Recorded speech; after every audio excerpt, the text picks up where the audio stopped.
भगवान की भक्ति किस प्रकार करनी चाहिए, यह इस कथा में बताया गया है।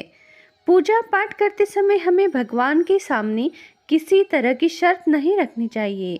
निस्वार्थ भाव से की गई पूजा श्रेष्ठ मानी जाती है। जीवन में जो कुछ मिल रहा है, जो कुछ हम पा रहे हैं, उसे भगवान का आशीर्वाद मानकर स्वीकार करना चाहिए और हमेशा संतुष्ट रहना चाहिए। यही जीवन में सुख और शांति बनाए रखने का मूल मंत्र है। एक भक्त की भक्ति किस प्रकार होनी चाहिए, इस पर आधारित एक प्रचलित कथा आपको सुनाने जा रहे हैं। नमस्ते श्रोताओं, जय श्री कृष्ण। कथा को शुरू करते हैं। इस कथा में पुराने समय में एक राजा के सेवा में एक नया सेवक नियुक्त हुआ। राजा बहुत ही विद्वान था और अपने आसपास के सभी लोगों का ध्यान रखता था, यानी राजा कर्तव्य दक्ष था। राजा के दरबार में एक नया सेवक आया। राजा ने उसे पूछा कि तुम्हारा नाम क्या है। सेवक ने जवाब दिया कि महाराज, जिस नाम से आप बुलाएंगे वही मेरा नाम होगा। राजा ने फिर पूछा कि तुम्हें खाने में क्या पसंद है। सेवक बोला कि राजन, आप जो भी कुछ खाने के लिए देंगे वही मैं खुशी खुशी खा लूँगा।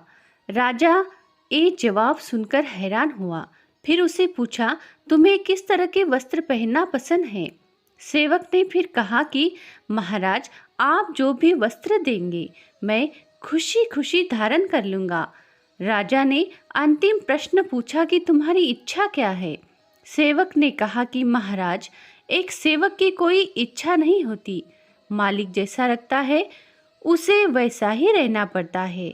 यह बात सुनकर राजा बहुत ही प्रसन्न हुआ। उसने सेवक से कहा कि आज तुमने मुझे बहुत ही बड़ी सीख दी है, मैं धन्य हो गया। और उसी सेवक को राजा ने अपना गुरु बना लिया। अगर हम भक्ति करते हैं तो हम भगवान के सामने किसी तरह की शर्त या इच्छा नहीं रखनी चाहिए। तुमने मुझे बता दिया है कि भगवान के भक्त को कैसा होना चाहिए। इस कथा से, इस प्रसंग से यही सीख मिलती है कि भक्ति हमेशा निस्वार्थ भाव से करनी चाहिए और जीवन में जो कुछ भी मिलता है उसके लिए भगवान का आभार मानना चाहिए। हर हाल में संतुष्ट रहना चाहिए। ऐसी भक्ति करने से जीवन में प्रभु का आशीर्वाद मिलता है और जीवन में आनंद ही आनंद आ जाता है। तो श्रोताओं, ऐसे ही अलग कथा सुनने के लिए हमारे धन्वी वॉइस चैनल को लाइक करें, सब्सक्राइब करें, शेयर करें और बेल आइकन वाला बटन जरूर दबाएं ताकि अगली कथा आप तक पहुंच पाए। श्रोताओं, कमेंट में जय श्री कृष्ण जरूर लिखें। कथा अंत तक सुनने के लिए आपका बहुत बहुत धन्यवाद। बोलो जय श्री कृष्ण।